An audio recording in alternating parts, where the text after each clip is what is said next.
was a soldier of Rome, one who lived to tell this tale, the story of Crassus, the richest man in Rome, and how he faced the slave who shook the Republic to its core. There he stood, Marcus Licinius Crassus, a man of wealth and power, now a general by necessity. The year was 71 BC, and Rome trembled before the slave army of Spartacus. General, the men whisper, is this truly Rome's war or just another game of the Senate? In Rome, Flavius, war is politics by other means, and we're merely the pawns on their board.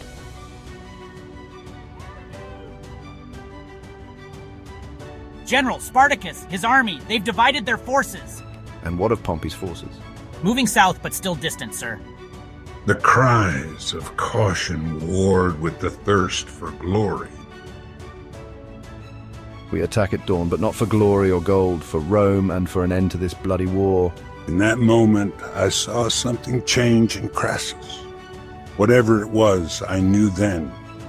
Come dawn, blood would flow, and history would be written in red.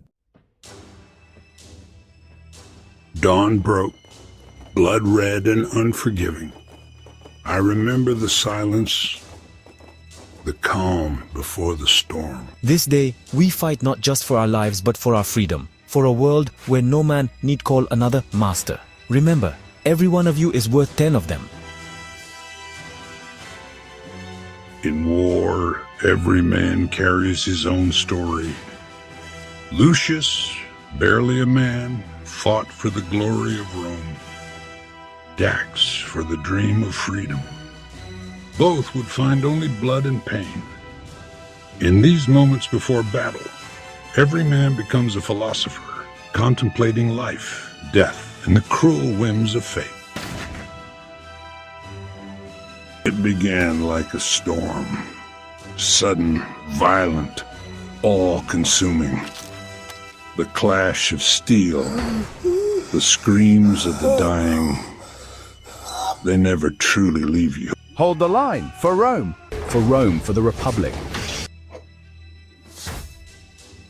Death came from all directions, swift and merciless. For a moment it seemed Crassus might grasp victory. But war is a fickle master. Spartacus, face me, slave! Now push them back, for freedom! I've seen men break under less.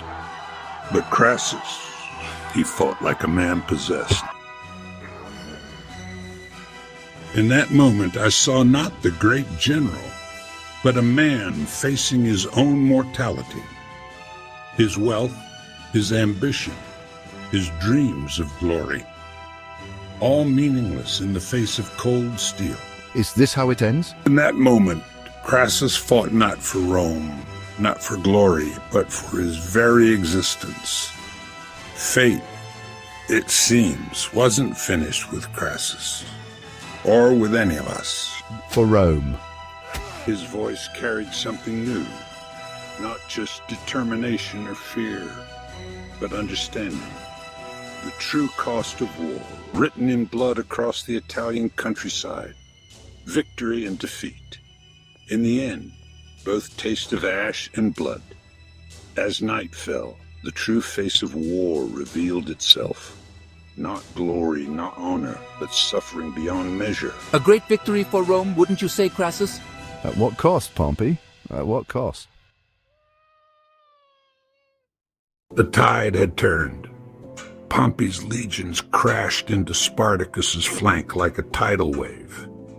But in war, victory always comes at a price. Press the advantage. Don't let them regroup. Stand fast, brothers. Freedom is worth any price. I've seen many battles, but none like this. It wasn't war anymore. It was slaughter. I die a free man. And so fell Spartacus. A slave who dared to challenge Rome itself. What have we won? Crassus! A great victory for Rome, eh? Yes, Pompey, a great victory.